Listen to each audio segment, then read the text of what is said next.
Ladies and gentlemen, for those of you who don't know me, my name is James Wolfe and I'm the Dean of the Faculty of Advocates.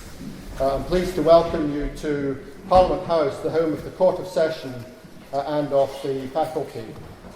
This room is Court 1, the courtroom of the First Division of the Court of Session, and I'd like to thank the Lord Justice Clerk, Lord Carloway, for allowing us to use it for this event.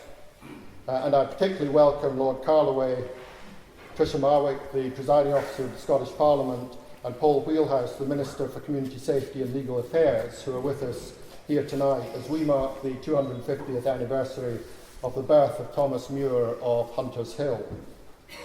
The outline of Muir's career will be well known to many of you. He was a practicing advocate.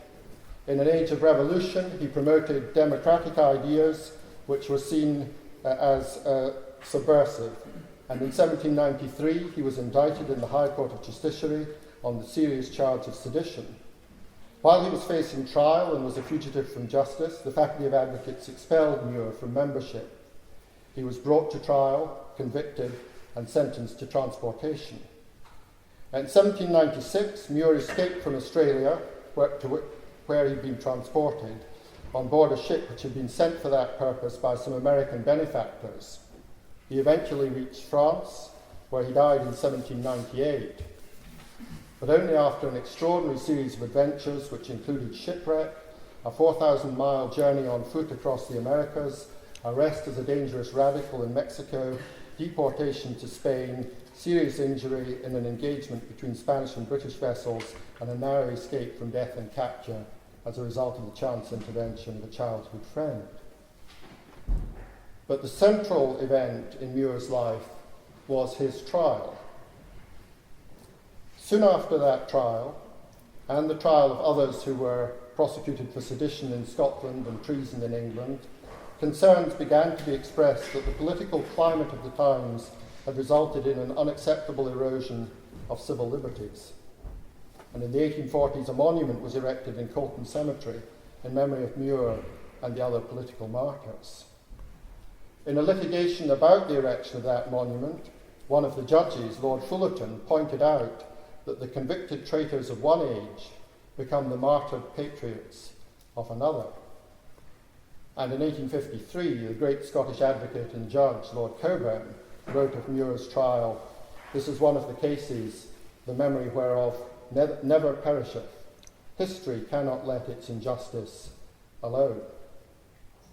But like Cockburn, today we acknowledge the injustice of Muir's trial, and constitutional democrats of all political parties and none honour Muir's commitment to political liberties, which today all of us take for granted. In his address to the jury which convicted him, Muir said this: "When our ashes shall be scattered by the winds of heaven, the impartial voice of future times will rejudge your verdict." And shortly we shall have the opportunity to do just that. You will see a dramatic representation of Muir's trial. This has been adapted by Ross McFarlane, advocate, from the printed transcript of the trial proceedings, which we hold in the Advocates' Library. It's not a costume drama, but a retelling of the trial using the actual words of those involved. And the trial will be represented not by actors, but by lawyers who themselves spend their days prosecuting, pursuing, or defending in our courts, securing the fair trial to which every accused person in Scotland is entitled. And as you rejudge the trial of Thomas Muir, I invite you to reflect on the lessons which that trial holds for our own times. In particular, I invite you to reflect on the importance of maintaining that commitment to the right of every accused person to a fair trial, whatever may be the nature of the crime alleged, and whatever may be the temper of the times. To put that trial in its historical context, to remind us of the temper of Muir's times, it's my very great pleasure to welcome Professor Sir Tom Devine to address us. It would be impertinent for me to introduce Sir Tom, the Sir William Fraser Professor Emeritus at Edinburgh University, the leading historian of modern Scotland, and the author of illuminating and best-selling books on our nation's history. It's a privilege, Sir Tom, to have you here with us, and I invite you to address us. Thank you very much.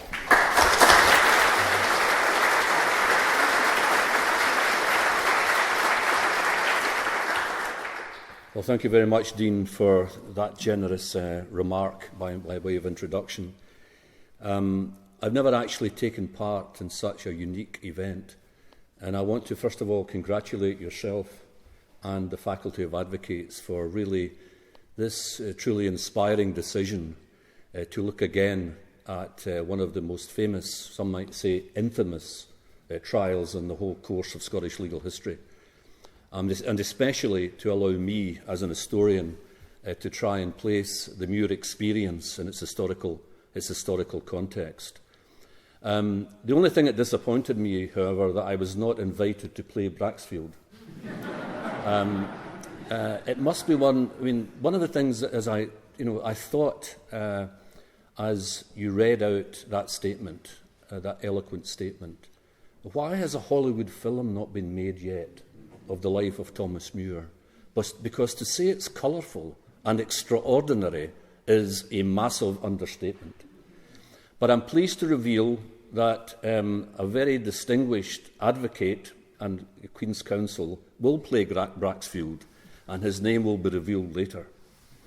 What I want to do, therefore, this evening, in about, I've been allowed 20 minutes, half an hour, that sort of time, to explain to you the background of the period with specific reference to the later 18th century, and in particular the 1790s, because the key years in this experience are 1791, 92, 90, 93. I'll sometimes talk by way of generality, but I'll also try to thread the Thomas Muir experience through the analysis as I go through it. And for the sake of some clarity, I want to look at the experience in three parts. To begin with, I want to explain to you the political ancien regime, if you like, the structure of politics and the methodology of governance which existed in the later 18th century. And in fact, actually, because the failure of reform took place, continued to exist right through until 1832. And then I'll go on to look at the triggers for the reform movement, and in particular looking at the organisation in which Muir was such a charismatic part at the leadership level, the Friends of the People associations. And then finally, because reform did not triumph, finally I'll examine the response of the state. As we'll discover in part one, ladies and gentlemen, the state, by our criteria, seems rotten and seems almost, therefore, on the point of almost a collapse of the type that was experienced by the Soviet Union in the later part of the 20th century. But what I'll argue in that part, that despite its irrationality and despite its manifest injustices, at least judged by our modern criteria, it survived. It was resilient. So to begin with, the late 18th century Scottish political structure. To understand this, you've got to bear in mind that there were two governing assumptions, if you like, almost ideological assumptions about the people or the view of the individuals who formed the Scottish governing class in that period. And the first was, if you did not own property, and especially property in land, you could not be trusted with the governance of the nation or election to its government. The idea that movable wealth was expendable, was insecure. Only those people, those individuals, those families who had a vested, if you like, territorial interest in the nation. And this is one of the reasons why Braxfield himself argued that this was the most perfect constitution under the globe. And it has to be said as well, we'll come to this later because it's slightly more complicated than what I'm going to advise now.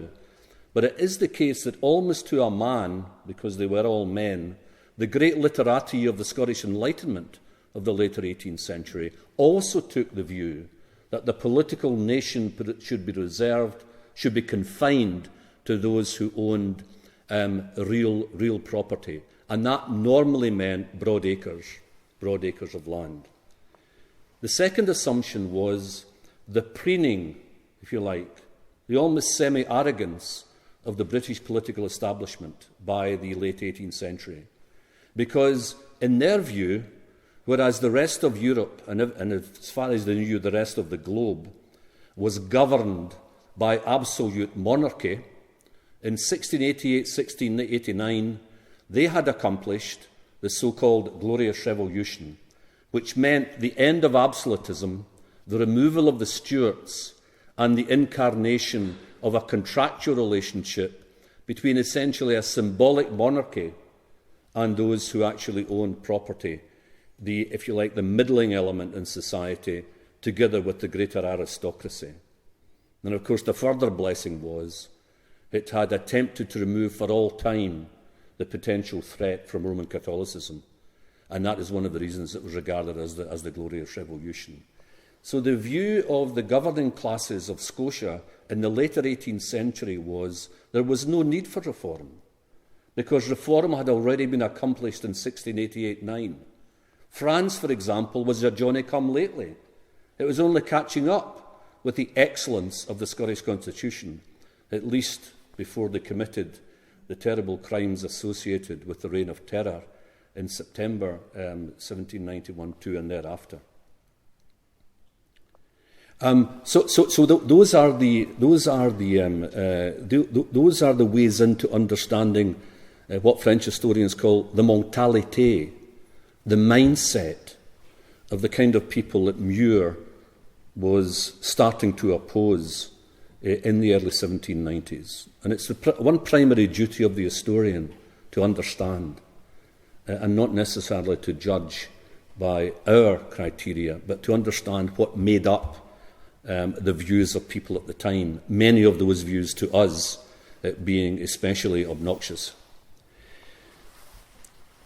But compared even to England and to Wales and to Ireland, the Scottish electoral system was especially bizarre. In 1790, 0.2% of the Scottish population had the vote, less than 1%. That was round about the entire constituency of the city of Dublin in Ireland.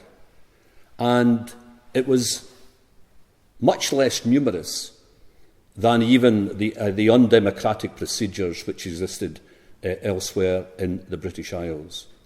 Further, the boroughs of Scotia, the boroughs of Scotland, were regarded and have been regarded by historians since as self-perpetuating venal oligarchies. You see, the situation was so bad that in 1790, a year after the French Revolution, in 1789, when the whole of Europe was in ferment, there was only 9 Scottish constituencies decided on by a pure election process. There was indifference elsewhere.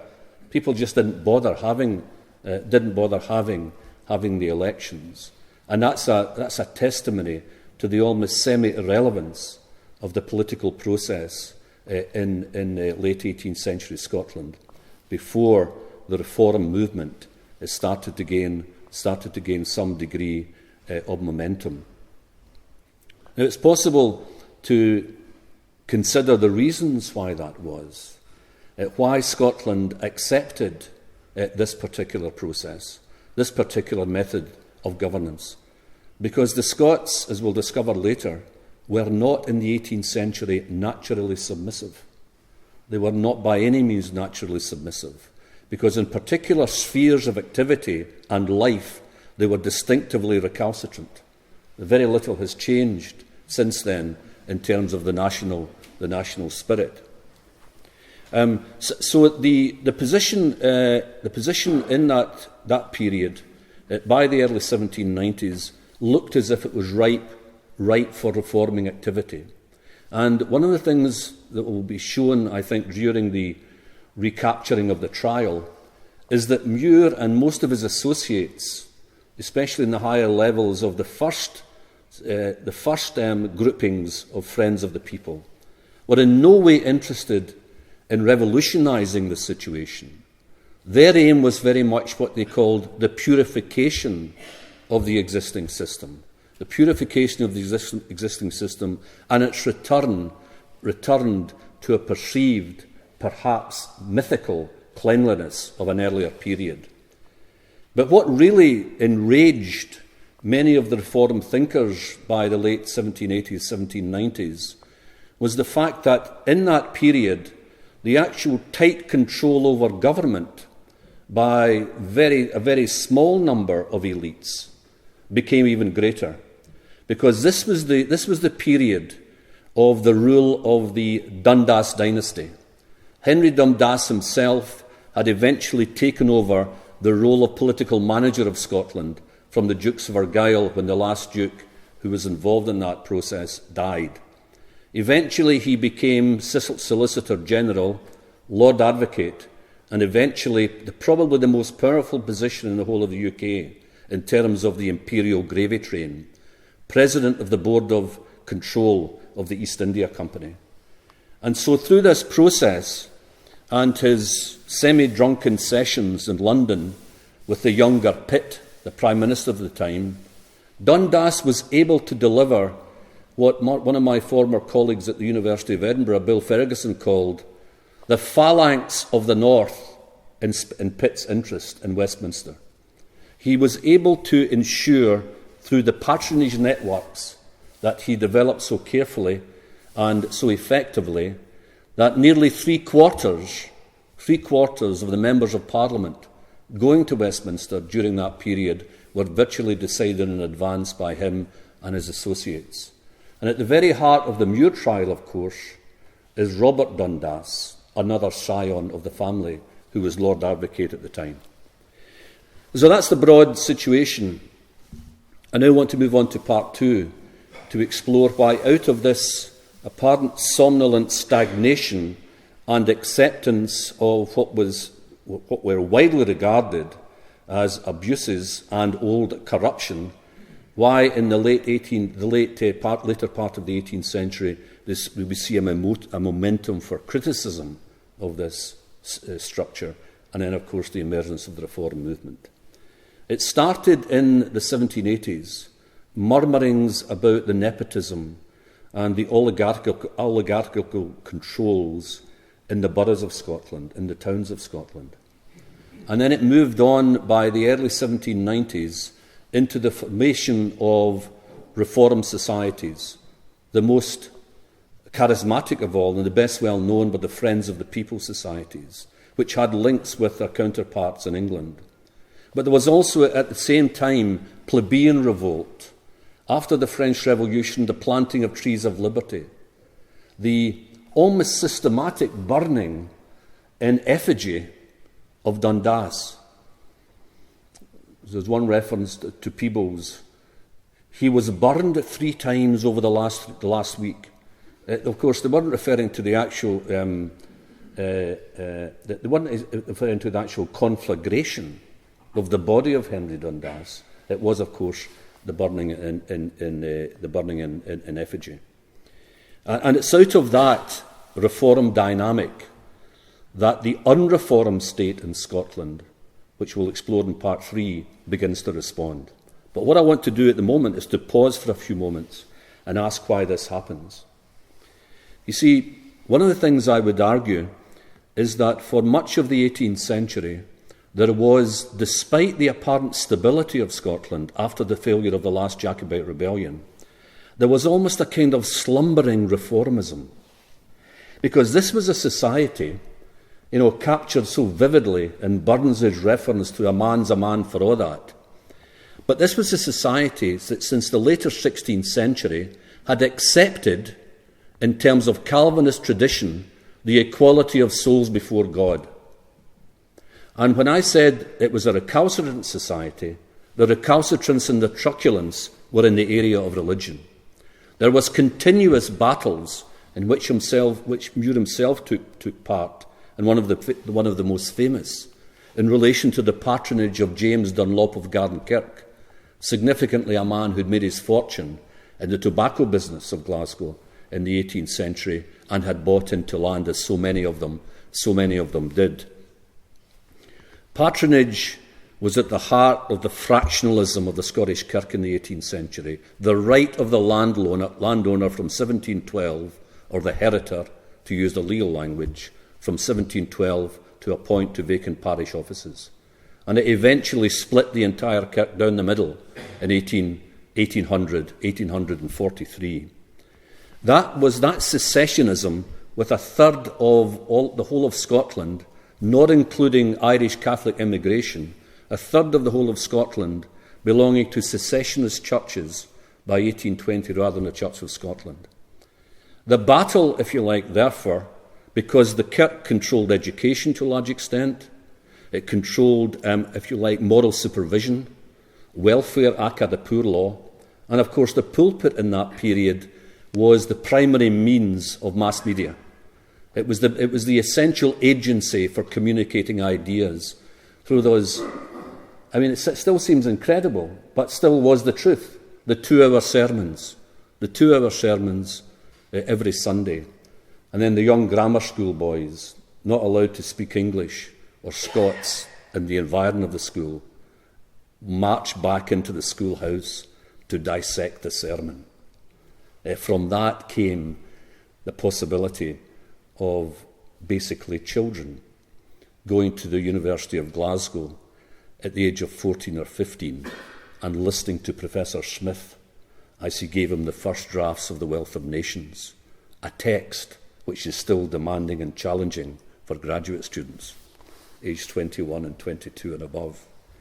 I used to say, when I entered this point in a lecture, has there been genetic decline? But I think the reasons are to do with the type of school system that existed in that period. So what I'm saying to you is, given that background, there was likely to be fertile ground, fertile territory for the emergence of a critical view, eventually, of secular authority as well as religious authority. And of course, the triggers came very, very thick and fast. The American Revolution. The American Revolution seemed to many thinking people at the time to demonstrate the decadence of the British state, that it couldn't actually control a colony of a few thousand people, and lost it in 1783. And then, of course, there was the Scottish Enlightenment. I've argued earlier on in my presentation that the Scottish Enlightenment, in terms of its political thinking, at least the great men of the Enlightenment, were completely committed to the Union, and at the same time were you might say with a small c, conservative in their political thinking. But the difference was that as long as you belonged to the political nation, that is the propertied middle and professional elites, then you had a perfect right to challenge authority if it was behaving in a way which was against the interests of the people. Now, the people didn't mean the 1.2 million Scots. It meant those who were entitled to belong to the political nation within that group. And we now know that the American Revolution, although not triggered, and although not the only intellectual tributary in the emergence of the thinking of the American revolutionaries, the views of people like Hume, Hutcheson, particularly him, who had the view that there was a natural law above the law of humanity. In other words, if the law was behaving in an unacceptable way, then it could be challenged. And we now know that in addition to some of the English reformers, the English intellectuals of the 17th century, some of the French philosophes of the 18th century, the American Revolution had a very strong tartan or Scottish tinge in terms of the thinking that went into it. So before the early 1790s, things are already moving, and then of course, the great catalyst is the French Revolution. The French Revolution, regarded, occurring in what was regarded as one of the most despotic countries in Europe, with the treatment of the poor and particularly the treatment of the lower orders, compared to what was happening in the UK, which was not a perfect state, simply quite awful. And the most important thing about the French Revolution, as far as reforming thinking was concerned in Britain, was that it had succeeded. That despite the weight of oppressive authority, change could happen. And that was demonstrated by the French. Not simply, ironically, in the revolution itself from 1789, but eventually when the revolution was attacked from outside, when a citizens' army, really an army of amateurs, beat professionals from the Allies as they tried to invade and circumvent the revolutionary dynamic. And of course, in that kind of ferment, ladies and gentlemen, the ferment ably captured by William Wordsworth, bliss was at that dawn to be alive, but to be young was very heaven, at least in the first stages of the revolution. In that ferment, even more radical ideas started to appear. For example, Muir himself was extremely interested in the writings of one Thomas Paine. I don't know if any of you have read Paine's Rights of Man, but it's extraordinarily modern. I mean, many of the things that he suggested didn't come into play until the post-1945 Labour government. That was the modernity of his thinking. And of course, he was a revolutionary rather than a reformer, because he wanted rid of monarchy and aristocracy. And at the same time, of course, as he was proclaiming this, his works were so accessible, like the works of certain authors, who shall be nameless. His works were so accessible that they could be, not only sold in very large number, but cut up into pamphlet and broadsheet form. We should not underestimate the Paineite factor in spreading these new ideas, because one of the things he did, and did very successfully, was demonstrate the relevance of politics, ladies and gentlemen. Before that, politics were regarded as something that the elites got up to in Westminster. There was only 9 bills passed which had Scottish relevance in the 18th century. So why should people up here be bothered about what was going on down there? But writers like him demonstrated that the state could be used for the amelioration of the people. That is to us an accepted orthodoxy. But to that time, it was as radical as the beginnings of Karl Marx communism. And of course, this puts the fear of death, literally death, into the established regime, to which we move now in the last and third part of this short presentation. The fear of the establishment, if you want to call it that in shorthand, was almost inevitable. And it was almost inevitable in very large part because of the development of the French Revolution. At least 13,000 victims of Madame Guillotine, including the King and Queen of France, and many, many more dying in deprivation in French prisons. As the news from France was reprinted in the public presses in all its grisly detail, the effect on the elites in particular, but even those who had sided with, or some of those who had sided with, or dabbled in reform politics, what you begin to see very quickly is a closing of the ranks. And of course, that closing of the ranks becomes even more apparent when Britain goes to war with France.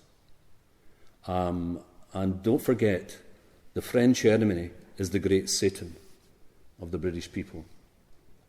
Because since the War of the Spanish Succession, between the 1690s and 1715, through the War of the Austrian Succession, into the 7 Years' War, the American War of Independence, and then the beginnings of that final titanic struggle, which we know as the French Revolutionary and Napoleonic Wars, ending in 1815. This was the resurrection of the ogre again, and the possibility of conquest, or at least difficulties for the imperial project through through this process. One of the reform movements, and not least Muir's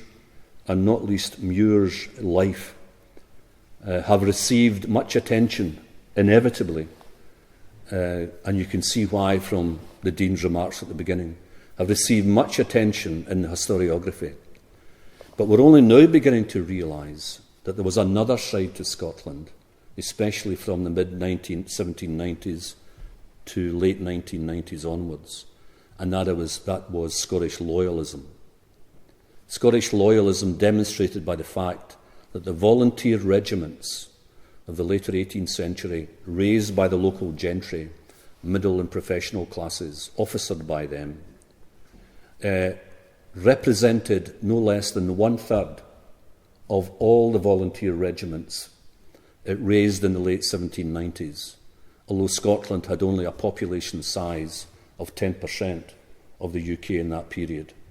That aspect of this story has to be taken into account, because it helps to explain why Braxfield and his colleagues on the bench were so confident that when delivering a verdict of the type that they did in the trial of Muir and others, there was not necessarily likely to be a revanche, there was not likely to be a wholesale, violent, revengeful response. And don't forget, one reason why these groupings in society demonstrated their confidence, as I've argued in one of my volumes, that no landed elite which was not fully confident of its powers would ever have undertaken the lowland or highland clearances, which were occurring, of course, at the same time as this. And therefore, we need to explain why, despite its apparent rottenness in the last part of the lecture, despite its apparent rottenness in terms of fabric, its abuses, its clientage, and the depth of its patronage systems, why the old regime managed to survive, and why the losers were people like Muir and others of that ilk, at least in the short run. But of course, as he argued, that flame never ever really died out. So very briefly now, in the last part, the elements, apart from the fear of the French and the French Revolution, which gave the traditional established classes of Scotland, how you could put it, a resilience, a stability, a sturdiness, and a robustness which enabled them to see out this storm. One, the imperial gravy train. Scotland was disproportionately involved in empire by this period, and those who went to empire were the sons of the professionals, the middle-class merchants, and, above all, not so much the aristocracy, but that middling element, actually represented by Dundas himself, because the Dundasses of Arniston were lairds. They were not members of the higher level, the ducal aristocracy. My own view is that the elites, the landed elites in Scotland, were facing a demographic catastrophe in the late 18th century, because the number of younger sons to be employed was rising rapidly as a consequence of population increase. And that was what happened in Ireland. The number of young sons of the elites, younger sons of the elites, could not be employed, and that was one reason why Ireland was a revolutionary ferment in the 1790s. In Scotland, the safety valve was imperial employment right across the globe, from the slave colonies of the Caribbean to the plains, to the plains of Bengal, and up into the Arctic conditions of northern Canada. They were everywhere.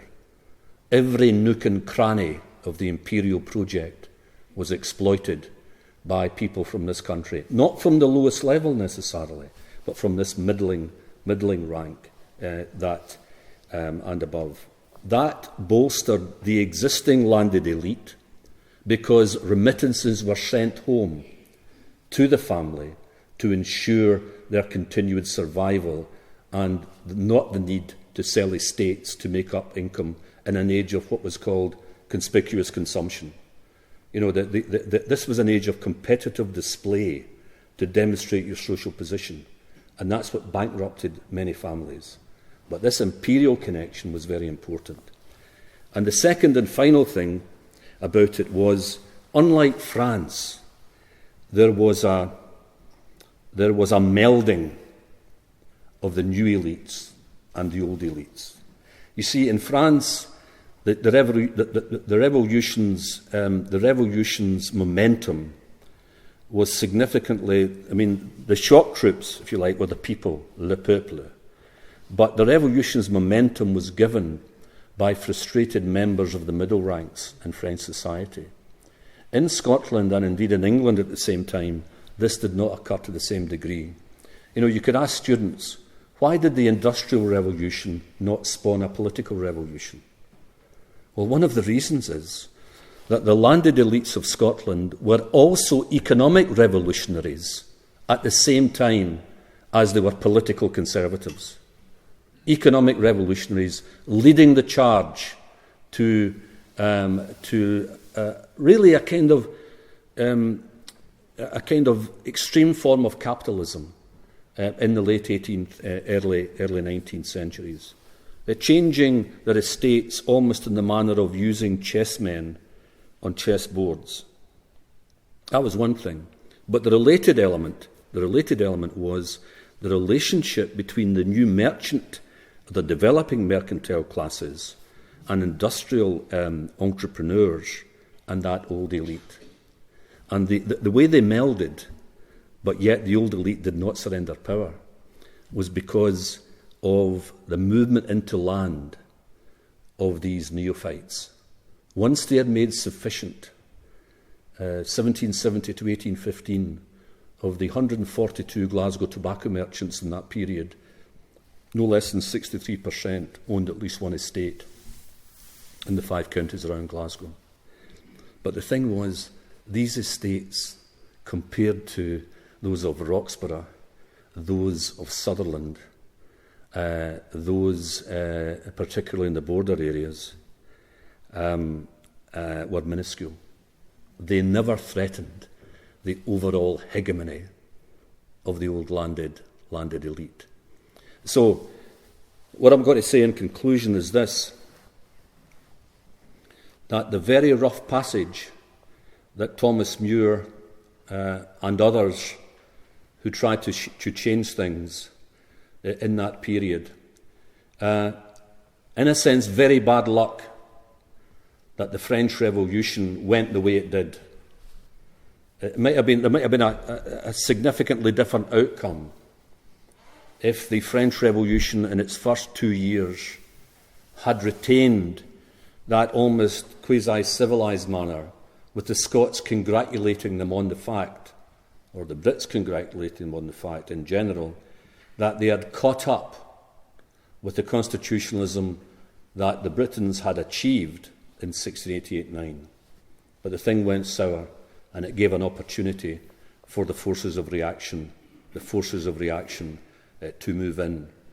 So it was a very rough wicket, for reformers at that time. And whether the sentences could have been more lenient or even more severe because of the treason aspect, which were said to be associated with the fall of reform, was probably very likely, in terms of my analysis at least, in this short presentation. Thank you.